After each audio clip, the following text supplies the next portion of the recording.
Hello everyone, welcome back to my YouTube channel English Passion. My name is Shweta Gupta. आज मैं आप सभी के सामने किसी भी चैप्टर की कोई सीरीज नहीं लेके आई हूँ। आज मैं आप सबके सामने सिर्फ 12th क्लास का एक इंग्लिश का पेपर लेके आई हूँ जो अभी हाल ही में हुआ है, अभी एमपी बोर्ड का, जिसमें ग्रामर का सी सेक्शन आपके सामने लेके आई हूँ। तो इसमें देखिएगा, जो हमारा फर्स्ट क्वेश्चन है, 6 क्वेश्चन में 5 क्वेश्चंस करनी है। उसका first question do as directed में जो 5 मार्क्स के आते हैं, एनी 5 हमें अटेम्प्ट करने होते हैं। तो फर्स्ट क्वेश्चन है जिसमें as soon as the student saw the teacher they became silent, और इस सेंटेंस को हमने एक बार दोबारा से लिखना है और उसमें नो सूनर देन को हमें ऐड करना है। तो इसमें क्या होता है, जब नो सूनर देन वाले जब कॉन्सेप्ट आता है तो उसमें हमारा इन्वर्जन केस अप्लाई किया जाता है। जैसे ही हमने देखा, फर्स्ट सेंटेंस देखिएगा, एज सून एज, तो उसको हमें हटा देना है, उसको हटा,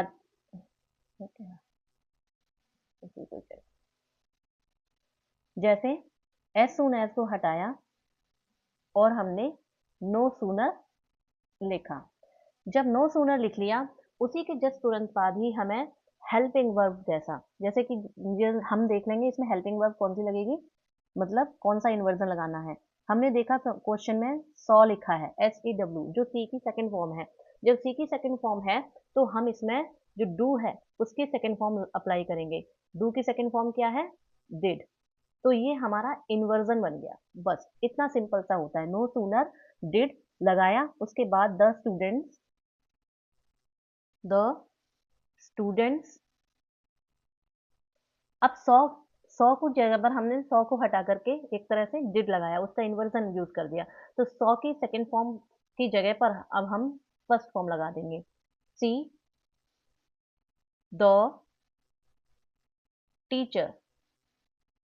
सेम लिखा हमने, एज सून एज की जगह पर नो सूनर लगाया, और उसके बाद हमने इन्वर्जन लगाने के लिए पहले देखा कि इसमें कौन सी फॉर्म यूज की हुई है फर्स्ट पार्ट में। तो फर्स्ट पार्ट में हमने देखा कि सौ लगी हुई है, सी की सेकंड फॉर्म लगी है, उसकी वजह से हमने डिड लगाया पहले। फिर उसके बाद द द स्टूडेंट्स के बाद हमने सी की फर्स्ट फॉर्म, मतलब सी डिड हमने लगा चुके हैं, इस वजह से हम यहाँ पर सी लिखेंगे। उसके बाद द टीचर लिखा। उसके बाद जो उसके बाद लिखा हुआ है ना, जो कि दे, कॉमा लगने के बाद दे बिकेम साइलेंट, तो कॉमा लगा हुआ है ना, तो हम अब कॉमा नहीं लगाएंगे। उस जगह पे हम एक ही सेंटेंस बना रहे हैं, ये सेंटेंस बना रहे हैं, और कॉमा हटा करके हमें लिखना है देन।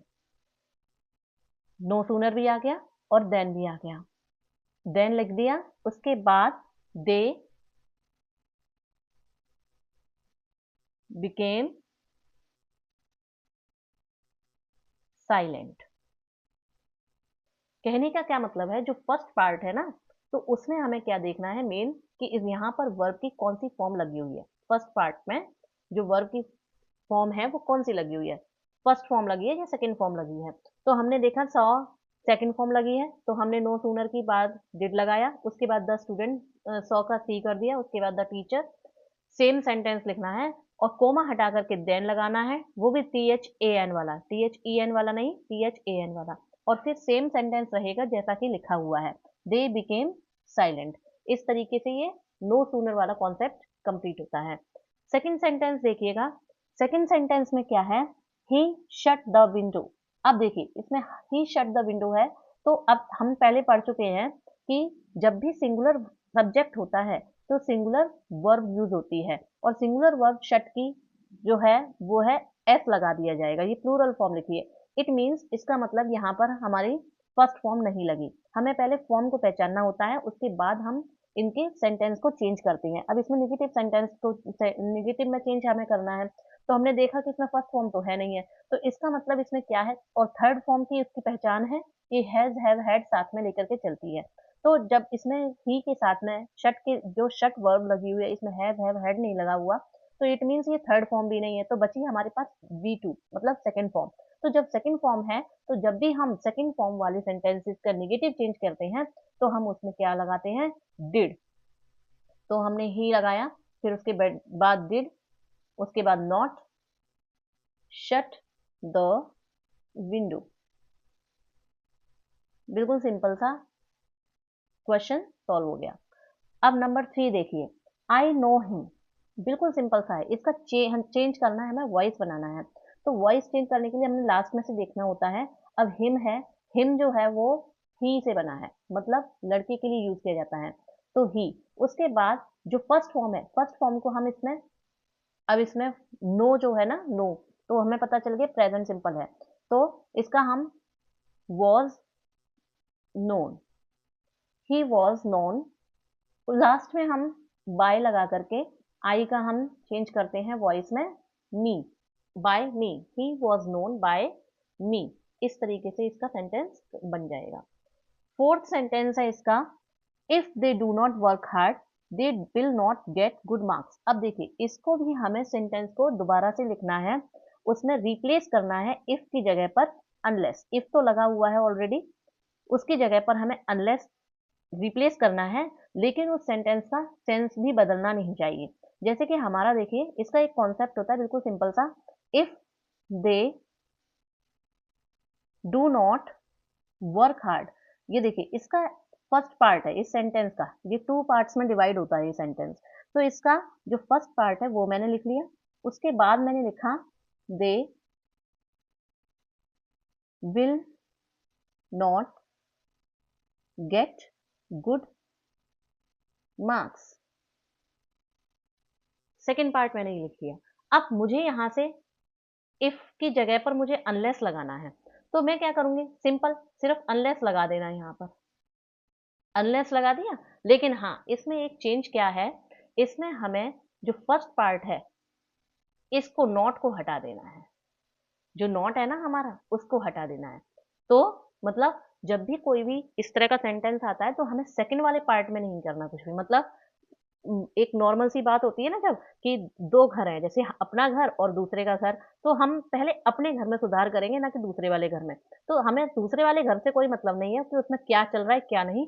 हमें कई बार बच्चे क्या करते हैं, नॉट जो सेकंड वाला पार्ट है ना उसमें से हटा देते हैं। ऐसा नहीं करना है, हमें जो भी सुधार करना होता है, जो भी करेक्शन करना है, वो हमें फर्स्ट पार्ट में करना होता है।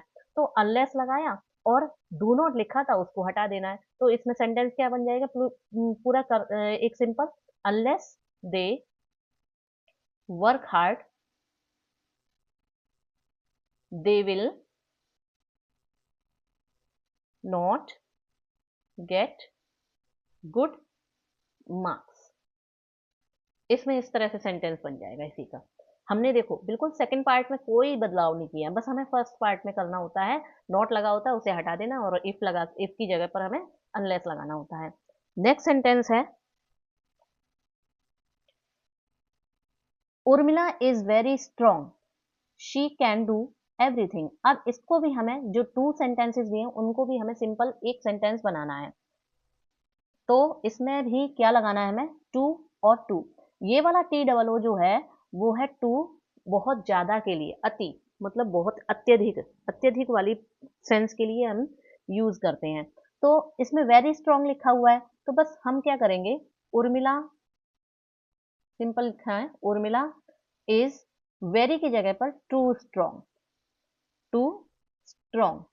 और उसके बाद क्या करना है, हमें कॉमा वगैरह या फुल स्टॉप वगैरह कुछ नहीं लगाना है, हमें एक ही सेंटेंस बनाना है, और हम उर्मिला के लिए ही दोबारा से उस शी प्रोनाउन को नहीं यूज करेंगे, क्योंकि हम एक ही सेंटेंस को बना रहे हैं। तो उर्मिला इज टू स्ट्रांग, और कैन, कैन भी नहीं यूज करेंगे उसकी हेल्पिंग वर्ब, क्योंकि एक उर्मिला के लिए एक हेल्पिंग वर्ब यहाँ पर यूज कर चुके हैं, एक ही उर्मिला के लिए दो दो हेल्पिंग वर्ब हम नहीं यूज कर सकते। तो इस वजह से उर्मिला हम यहाँ लिख चुके हैं, इज लिख चुके हैं, उसके बाद टू, वेरी के लिए हमने टू लिखा, स्ट्रॉन्ग लिख दिया, उसके बाद टू अगेन, सिंगल वाला, सिंगल ओ वाला जो टू है उसको लगाएंगे, फिर उसके बाद टू डू एवरीथिंग। इस तरीके से हमारा जो फर्स्ट सेंटेंस है, सॉरी फिफ्थ सेंटेंस है, वो हमारा कंप्लीट हुआ। नेक्स्ट है हमारा,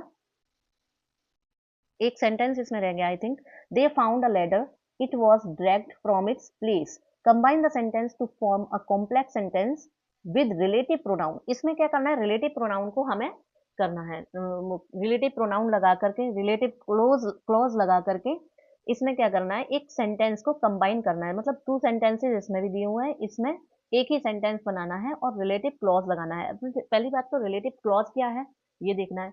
रिलेटिव क्या होते हैं, हु, विच, दैट, ये चीज है। अब हु जो है वो हमारा पर्सन के लिए यूज किया जाता है और विच या दैट जो है वो हम थिंग्स के लिए यूज करते हैं। तो अब इस सेंटेंस में क्या हुआ, ये जो था आपका 6th वाला, अब 7th वाला जो सेंटेंस है उसमें देखिएगा, एक मिनट,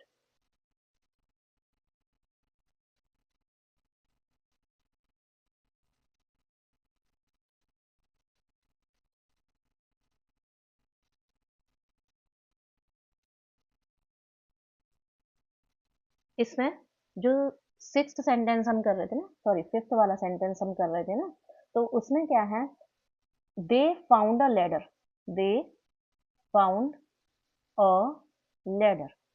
लेडर मीन्स होता है सीढ़ी, जो एक पर्सन नहीं है, एक चीज है, वस्तु, ठीक है। और जब वस्तु होती है तो हमें उसमें विच लगाना होता है। तो दे फाउंड अ लेडर, उसके बाद इट की जगह पर, लेडर के लिए ही दोबारा से इट नहीं यूज कर सकते, हम उसके लिए विच लगाएंगे, रिलेटिव क्लॉज हमें लगाना है। तो रिलेटिव क्लॉज हमने लगाया विच, उसके बाद was dragged, which was dragged from its place. इस तरह से ये सेंटेंस कंबाइन हो गया। They found a letter which was dragged from its place, ये इस तरह से सेंटेंस बनेगा। इसका अब लास्ट सेंटेंस रह गया है 7th, the manager will go to Mumbai on Monday. अब इसका तो बिल्कुल ही सिंपल है, change the sentence into past simple tense, सिर्फ सिंपल पास्ट टेंस में चेंज करना है। सिंपल पास्ट टेंस क्या होता है, शेल जो है फ्यूचर में यूज होता है, लेकिन हमें बनाना है पास्ट, तो गो की सेकंड फॉर्म क्या हो जाएगी, वेंट। द मैनेजर विल गो की जगह पे हम क्या कर देंगे, वेंट। आगे टू मुंबई ऑन मंडे। इस तरह से हमारा ये फर्स्ट पार्ट का जो 6th क्वेश्चन था ना, तो वो कंप्लीट हुआ। अब उसके बाद देखिए 7th क्वेश्चन जो है, 7th क्वेश्चन बिल्कुल सिंपल से है। देखिए जैसे ये 7th है, तो इसमें लिखा है ही ब्लैंक फुटबॉल सिंस मॉर्निंग। जब भी हमारे पास सिंस या फॉर वाले आते हैं तो हमारे पास नॉर्मल सी बात है, has been plus V1 ING वाला फॉर्मूला अटेम्प्ट किया जाता है, तो इसमें अप्लाई किया जाता है। तो इसमें जो 7th का ही है, फर्स्ट फर्स्ट पार्ट है, उसमें हमारा ही हैज बीन प्लेइंग आ जाएगा। सेकेंड सेंटेंस देखिए, she works hard blank she में गेट गुड मार्क्स। तो इसमें ऑप्शन दी हुई है दो एंड इफ सो दैट, मतलब वह मेहनत करती है तो अच्छे मार्क्स ला सकती है। तो इसलिए क्या है यहाँ पर रीजन बताया गया है कि भाई मेहनत करती है इसलिए वो ला सकती है, तो इसलिए सो दैट यूज किया जाएगा। इनमें से कुछ नहीं यूज किया जाएगा क्योंकि ये कंडीशन अलग है। नेक्स्ट है इट ब्लैंक रेन टुडे, कि भाई आज बारिश हो सकती है, ये भी पॉसिबिलिटी को दर्शाता है। पॉसिबिलिटी बता रहे हैं कि भाई आज शायद बारिश हो सकती है, तो पॉसिबिलिटी के लिए इसमें से कौन सा वर्ड है, मे, तो हम इसमें मे लगा देंगे। नेक्स्ट है Ganga is a Holi river. अब इसमें तो सेम जो बचपन से हम करते चले जा रहे हैं, कोई भी नदियां हो पहाड़ हो तो उनके नाम के आगे द लगाना है, तो बिल्कुल सिंपल है, इसका द हमें इसमें लगाना है। Next, the principal is blank the office. अब प्रिंसिपल जो है ऑफिस में, ये प्रिपोजिशन आई है। अब प्रिंसिपल ऑफिस में है तो हम इसमें क्या लगाएंगे, इन। कई बच्चे इनटू भी लगा के आए होंगे, लेकिन नहीं, ऐसा नहीं है।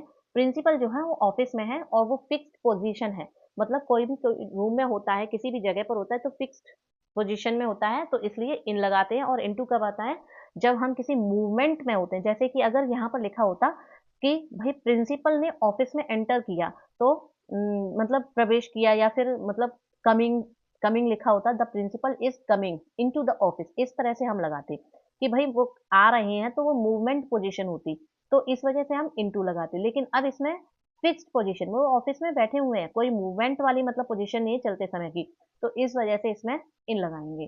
तो next question, Sohan is superior blank Mohan. तो इसमें सुपीरियर लगा हुआ है, ऑलरेडी दिया हुआ है साफ सुथरा, सुपीरियर दिया हुआ है। जब सुपीरियर जब भी आता है तो हम उसमें लगाते हैं टू। कुछ ऐसे वर्ड्स होते हैं, वो देखिए कौन कौन से होते हैं। सुपीरियर, एक तो अभी दिया हुआ है, सुपीरियर, इंफीरियर, प्रियोर, प्रेफर।